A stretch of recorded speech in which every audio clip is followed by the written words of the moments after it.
राज्य सरकार को हाईकोर्ट सख्त झटका।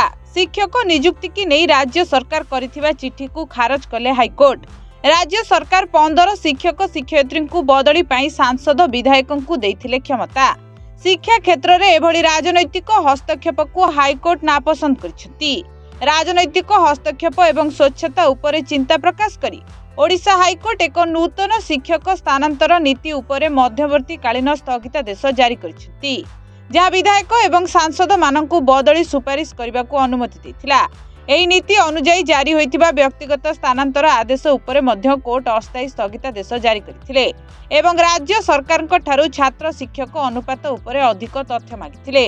जदिओ कोर्ट गुड़िक साधारणतः नियमित स्थानांतर आदेश रे हस्तक्षेप करती नहीं, यह मनमुखी भूल किंबा एक सांविधानिक व्यवस्था उल्लंघन करे, तथापि एही निर्दिष्ट नीति अन्याय सृष्टि करिवार संभावना थिबारु एहाकु जांच करा जायछि।